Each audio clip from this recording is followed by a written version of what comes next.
Some think there's a lot of bull on Parliament Hill, but you don't see this very often. When these farmers rolled into Ottawa today, they had a clear message about what a soon-to-be signed trade deal would mean for them.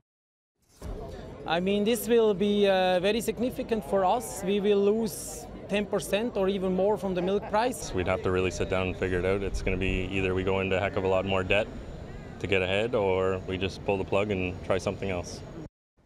Good evening and thanks for joining us. What they're worried about is huge. It's the biggest free trade deal in history. Called the Trans-Pacific Partnership, it involves 12 countries and 40% of the world's economy. Stephen Harper wants Canada to sign it, but it's been delayed for months. Now a new round of talks is taking place right in the middle of the campaign, and dairy farmers and auto workers are among those who fear it will kill their business. Vassy Kapelos looks at what's at stake.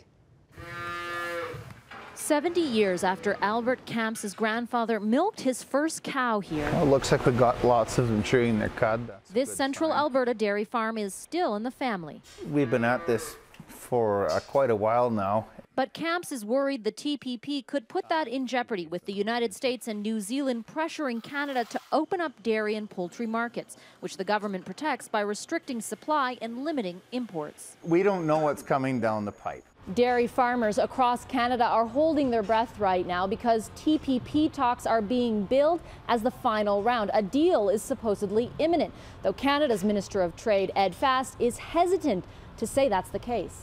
Well, I'm not going to prejudge whether our meetings in Atlanta will actually deliver a final agreement. Obviously, we would like to see an outcome.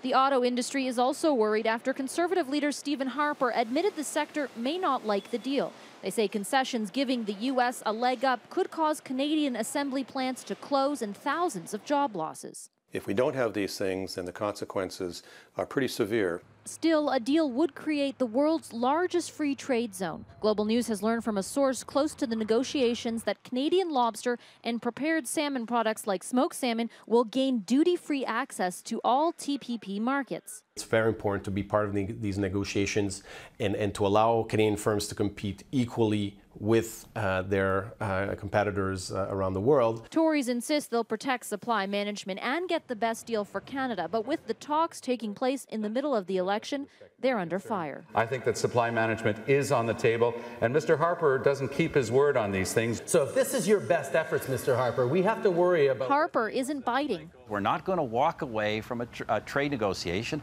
at the first sign of worry.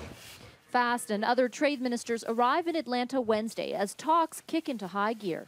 The Camps will be watching, a family legacy on the line. Vassy Kapelos, Global News.